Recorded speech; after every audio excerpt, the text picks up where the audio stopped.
Welcome friends to another r/AmITheJerk video. If you want to do one thing that proves you're not a jerk, make sure to hit the like and subscribe buttons down below. That said, our first story of the day is by Throwaway Angry Ex. Am I the jerk for yelling at my husband's ex-girlfriend? I'm a 28-year-old female. My 29-year-old male husband and I have been together 4 years. We have one child together, 2-year-old female. His 29-year-old female ex has not gotten over their breakup even though it's been 5 years. I met him around 6 months after they broke up. She went to a lot of lengths to break us up and absolutely lost it when we announced our engagement. She showed up to our wedding in a white wedding dress, and we later found out it was because my mother-in-law had invited her as a +1. I tried to ignore it to keep the peace until she tried to pour wine on my wedding dress. I lost it at that and kicked her out. We've gotten low contact with mother-in-law since that incident and only keep contact for her to see our daughter. His ex-girlfriend is still bitter about him breaking up with her, and she sometimes does things like follow me to the grocery store or follow my husband and I to our date nights.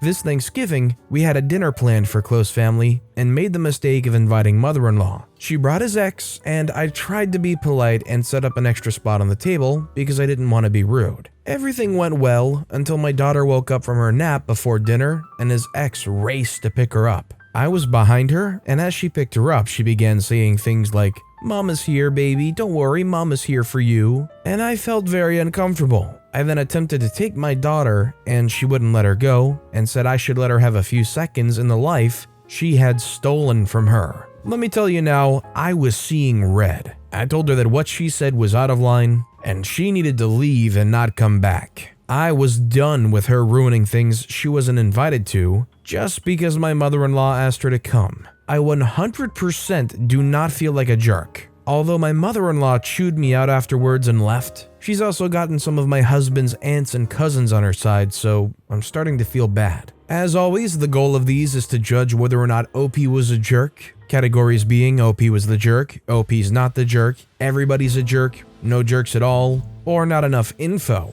But in this case, the only jerks are the mother-in-law and the ex. This ex is creeping, showing up to places they're clearly not welcome to, trying to ruin things, trying to tell your kids that they're their mama. If the mother-in-law even remotely wants to keep that up, I think it needs to go no contact because that's kind of ridiculous. No matter how much she likes the ex, that's not okay to keep bringing them around to a place that they're not even welcome. Do you guys agree that she should just go no contact with the mother-in-law over this? Let me know what you think in the comments down below. Our next story is by CookieDough8272. Am I the jerk for not buying pads for my daughter when she started giving them away in school? This happened a few months ago and was brought up again recently, so I'm posting it here to see what people do in third-person view seeing this. Me and my daughter, 15, use different pads. Mine the cheaper and thicker ones, and hers the expensive, thin, and comfortable ones. I would buy for her when she asks, around 2 to 3 packets a month, which is quite heavy. I was told by her form teacher that she'd been wrapping pads in colored papers and giving them to her classmates in school. When I confronted her about it, she admitted that she had started to use menstrual cups and gave pads to her classmates who needed them more. While I'm fine with her giving away things out of kindness,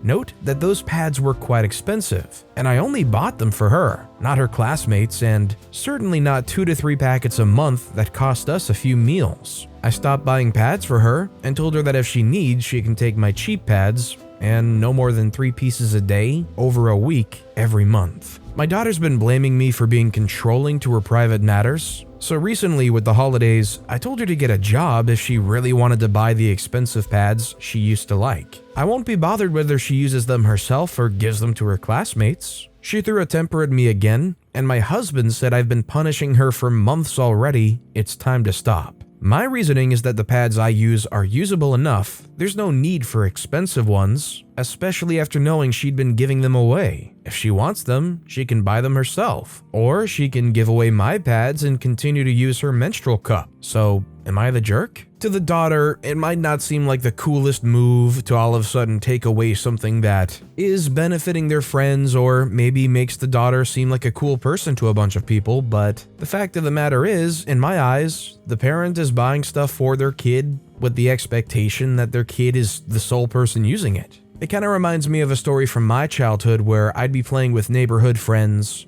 and I would go into our kitchen, try to grab some sodas out of the soda pack that we had, the 12 pack or whatever. And then of course my parents see me taking 4 soda cans out with me. We're not the most well off, so soda's a little bit of a luxury. Of course, they have that discussion with me that they buy it for the family, not for giving it away to friends. Not quite the same scale as pads, because pads are obviously a lot more necessary than soda, but it's kind of the same principle. They're not buying them to give them out to friends. So in my eyes, OP's definitely not the jerk. Our next story is by an anonymous poster. Am I the jerk for calling out a guy who stole my food at work? I'm on a budget and don't eat out often. I normally take my homemade lunch to work, but one day I brought a TV dinner and took it to work since I didn't have time to cook the day before. I labeled it with my name and put it in the shared work freezer. A few hours later, when I go to heat my food up, it's gone. That's all I took for lunch, and I was hungry. No one saw anything apparently. Little does everyone know, I have access to the security camera footage. I looked at the footage from the morning hours until lunchtime.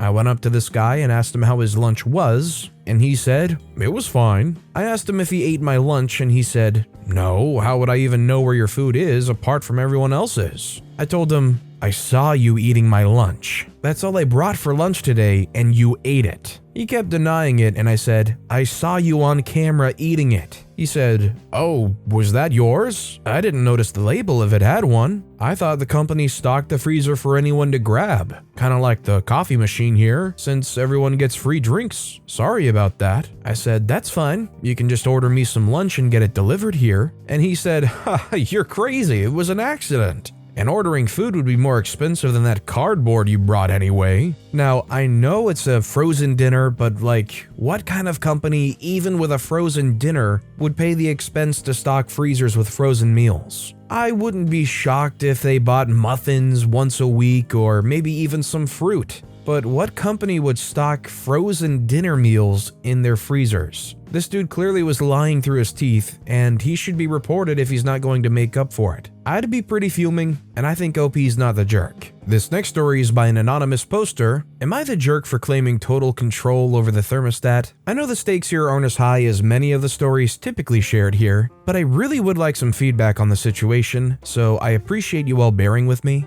I want to start off by saying my apartment is very old and very poorly built. The insulation here is terrible, and I live in the part of the world where the summers are blistering and the winters are positively frigid. Right now, it's freaking cold. My partner and I have been living here for 6 years together, and it's been great. He's practically perfect in every way, and we're both great at working together and compromising when we don't see eye to eye, except on this. Every single year, without fail, winter rolls around and the thermostat war begins. And I don't mean tee-hee cute little back and forth about it. I mean, this is World War III. He wants it down to the brink of seeing your breath at night, and I want it up to 75 to 78, which in our house means the actual temp is closer to the high 60s. He says it's a waste of money and I should just wear more layers. I say I pay the bills and have a right to not freeze my butt off, and that I shouldn't have to wear an oppressive amount of clothing to stay comfortable. That, and I have reptiles. Even with heat pads, the house being freezing brings down their entire enclosure temp,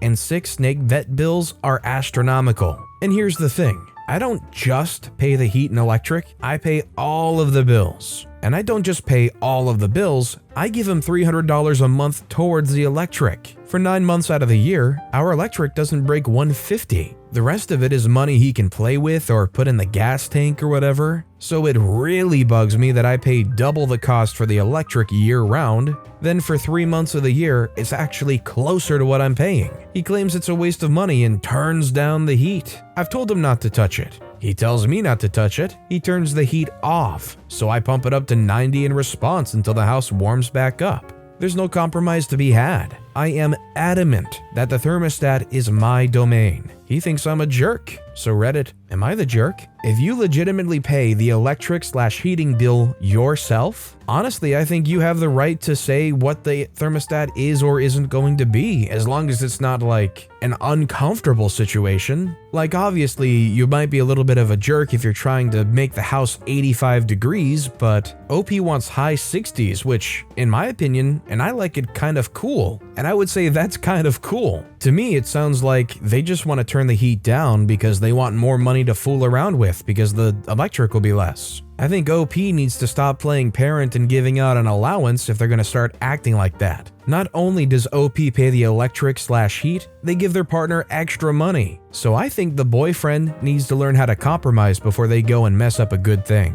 OP's not the jerk in my eyes. This next story is by Yasmin Rainbow Spirit. Am I the jerk for asking my neighbor to move her craft room to a different bedroom? My husband and I live in an upstairs 3-bedroom flat, and the flat below us is the same layout. The house has been for sale for a while, and recently a woman bought it. It turns out she doesn't have any children, so I found it strange she bought a 3-bedroom house. But I soon found out it's because she runs a craft business from home and needs 2 bedrooms to run it. The problem is, unfortunately, she's decided to use the main bedroom, which is below us, as her main craft room. At first it was fine as she hadn't fully moved in, but now it's driving me crazy. She's in that room almost all day and I can hear her walking about and the faint noise of machines. I don't spend long in my bedroom during the day, but when I do go in, it just annoys me knowing she's there constantly. Like, why can't she have picked the smaller bedrooms since she knows the kids are at school all day? She always stops using her embroidery and sewing machines by 7 p.m., but she's told me she can sit up until 10 p.m. some nights finishing off orders, which plays on my mind. I go to bed at 9 p.m. and I can't sleep for hours as I lie there listening for her every move. Just knowing she's awake and walking about drives me crazy, as I find it so selfish someone would buy a flat and work from home.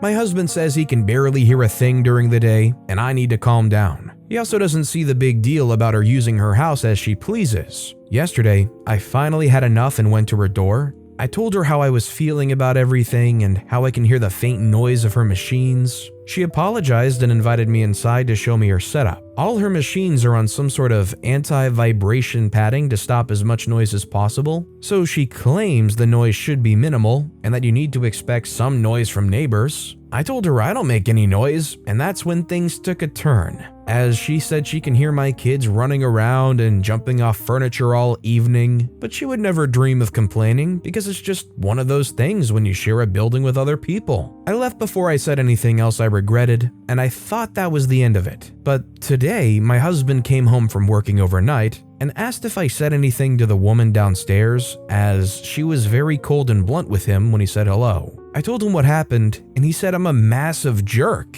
I've spoken to a couple of my friends who think I've handled this completely wrong, and I'm a bit of a jerk for it, but I don't see what else I could have done. Okay, so first of all, the sentence that struck me the most in this whole story is, I find it so selfish someone would buy a flat and work from home. Does OP seriously think that if you buy an apartment or a flat, that you should not work from home? That you're a jerk if you try to run some kind of business? If I myself moved into an apartment, should I just give up on this job? Should I just shut down my channel here and stop reading stories for people? I'm sorry it's so selfish of whoever to try and make a living however they can. I'm so sorry you can hear your neighbors downstairs living. If you can't tell, I do think OP's the jerk in the situation. And our final story of the day is by CBillard86. Am I the jerk for calling out my boss for offering my friend 165% of my salary to do the same job in a different site? Background: I've been working for the same company for over 10 years as an automation tech in a factory. The company owns 2 facilities located about 25 kilometers apart. For the entire duration of my career there,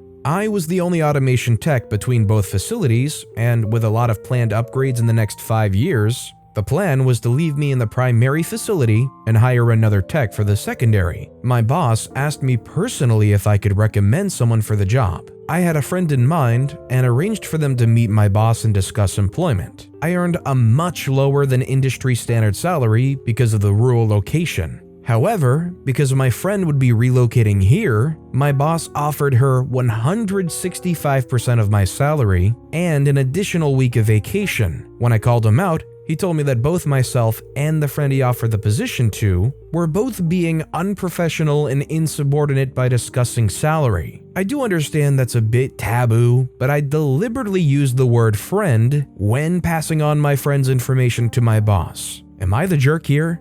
I don't think OP's being the jerk here. I think it's important to know your worth and know the value of the work you're putting in. And something I personally have a strong conviction about is any employer that says you're being unprofessional or insubordinate by discussing your salary with another employee is probably at fault for some kind of underpaying situation, or wants to keep something under wraps. I think it's only for the betterment of employees to be able to discuss their salaries. And in fact, in a lot of places like in the US, they've made it illegal to try and mandate your employees to not talk about their salaries. A lot of places have these transparency laws, which I fully believe in. So no, I don't think OP's the jerk at all. But with that being said, that's all the time we have for today. So of all these stories I've read today, which is your favorite and why? Let me know in the comments down below. And if you haven't yet, if you could like and subscribe, that would mean a lot to me. Whatever you do, whether it's liking, subscribing, turning notifications on, all of it helps grow this channel, and I appreciate the heck out of it. So until next time, I'll see you all tomorrow with some more stories.